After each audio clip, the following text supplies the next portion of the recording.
नमस्कार. आज आपण मराठी व्याकरणातला एक खूप महत्वाचा आणि खरं सांगायचं तर खूप मजेशीर भाग शिकणार आहोत, क्रिया विशेषण अव्यय. चला तर मग सुरू करूया. मॅडम, माझा एक प्रश्न आहे. म्हणजे मी बघतो की मराठीत काही शब्द वाक्याप्रमाणे बदलतात, नाही का? जसं मुलगाचं मुलाला होतं, पण काही शब्द मात्र ते जसेच्या तसे राहतात. हे असं का होतं? अरे वा, छान प्रश्न आहे. आणि खरं तर याच प्रश्नाचं उत्तर आपल्याला आजच्या आपल्या या अभ्यासात मिळणार आहे.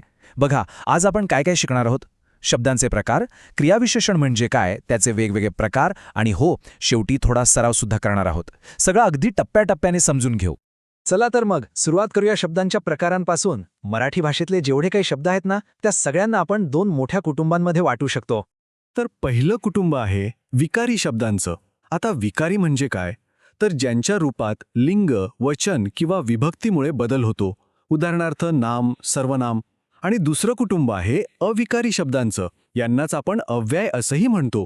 यांच्या रूपातनं कधीच काहीही बदल होत नाही.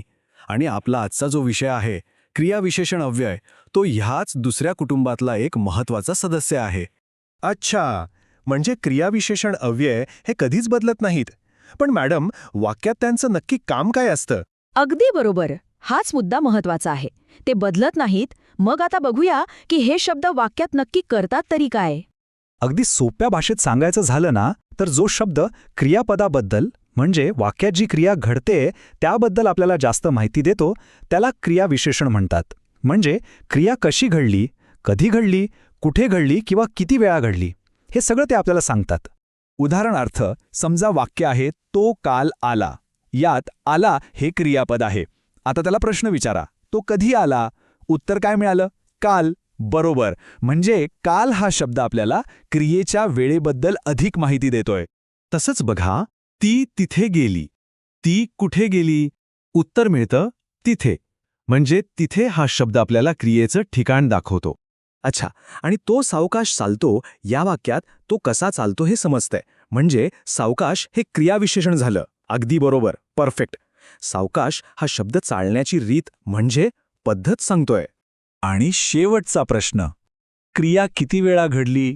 ती नेहमी अभ्यास करते. ती किती वेळा अभ्यास करते? तर नेहमी. करताय का? सोपा आहे.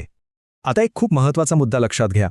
काही क्रियाविशेषणं विकारी असतात, म्हणजे ती बदलतात. जसं तो चांगला गातो आणि ती चांगली गाते. पाहिलं, इथे लिंग बदललं तर चांगलाचं चांगली झालं. पण जी क्रियाविशेषणं अजिबात बदलत नाहीत त्यांनाच आपण खास क्रियाविशेषण अव्यय असं म्हणतो. उदाहरणार्थ, मुलगा जलद चालतो आणि मुलगीसुद्धा जलद चालते. इथे जलद हा शब्द बदलला का? नाही. हाच तो महत्वाचा फरक आहे. अरे वा, आता मला फरक अगदी स्पष्टपणे कळाला. मग मॅडम, या क्रियाविशेषण अव्ययांचे पण वेगवेगळे प्रकार असणारच, बरोबर ना? हो, नक्कीच आहेत. आता आपण त्यांच्या अर्थावरून पडणारे जे मुख्य प्रकार आहेत ना, ते पाहूया. पहिला प्रकार आहे कालवाचक. आता नावावरूनच कळतंय की हे शब्द क्रियेची वेळ दाखवतात. यात 3 छोटे उपप्रकार आहेत. पहिला कालदर्शक, जे थेट वेळ सांगतात, जसं की मी उद्या येईन. दुसरा आहे सातत्यदर्शक, जो क्रिया सतत चालते हे दाखवतो, जसं तो नेहमी अभ्यास करतो. आणि तिसरा आहे आवृत्तीदर्शक, म्हणजे क्रिया पुन्हा पुन्हा घडते हे सांगणारे शब्द, जसं ती वारंवार विचारते. पुढचा प्रकार आहे स्थलवाचक, म्हणजे जागेबद्दल, ठिकाणाबद्दल माहिती देणारे शब्द. यात पण 2 भाग आहेत. एक स्थितीदर्शक, म्हणजे स्थिर जागा दाखवणारे, जसं माझं घर येथे आहे. आणि दुसरा गतिदर्शक, जे दिशा दाखवतात, जसं चेंडू तिकडून आला. मॅडम, हे एक वाक्य बघा. तो मुलगा उपाशी पोटी पाणी गटागटा पितो. यातला हा गटागटा शब्द काय सांगतोय? म्हणजे पाणी पिण्याची पद्धत सांगतोय, बरोबर? अगदी अचूक ओळखलंस. आणि यावरूनच आपण आता पुढच्या प्रकाराकडे वळणार आहोत. तिसरा आणि महत्वाचा प्रकार आहे रीतिवाचक. हे शब्द क्रिया कशी घडली, तिची रीत, तिची पद्धत दाखवतात. यात प्रकारदर्शक शब्द आहेत, जसे की हळू, सावकाश. आणि एक सगळ्यात मजेशीर प्रकार आहे तो म्हणजे अनुकरणदर्शक शब्द, जे आवाजाची नक्कल करतात, जसं मगाशी तू म्हणालास गटागटा किंवा टपटप. आणि निश्चयदर्शक शब्द आपल्याला खात्री देतात, जसं की खरोखर. याशिवाय आणखी काही महत्वाचे प्रकार आहेत, जे आपण पटकन बघूया. जसं की परिणामवाचक, जे प्रमाण दाखवतात. उदाहरणार्थ, तो खूप हसला. प्रश्नार्थक तर अगदीच सोपे आहेत, जे प्रश्न विचारण्यासाठी वापरले जातात. तू का आलास? आणि नकारार्थक शब्द जे नकार देतात, जसं असं करू नकोस. वा, किती वेगवेगळे प्रकार आहेत.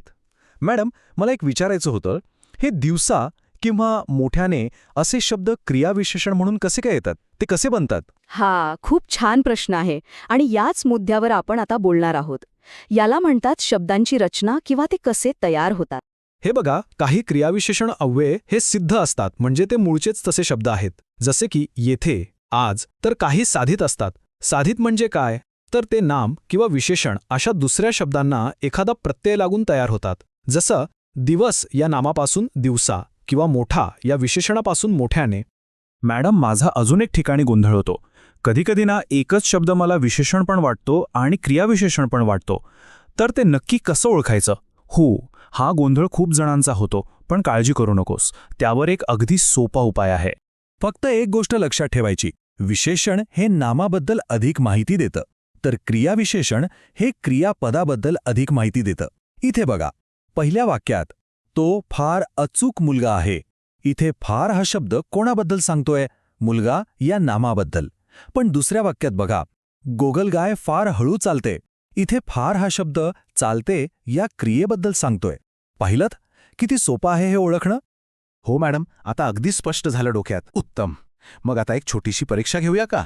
तयार आहात सरावासाठी? हो, नक्कीच. ठीक आहे, तर पहिलं वाक्य आहे, गणेश गटागटा दूध पितो. यातलं क्रियाविशेषण अव्यय ओळखा आणि त्याचा प्रकार सांगा बघू.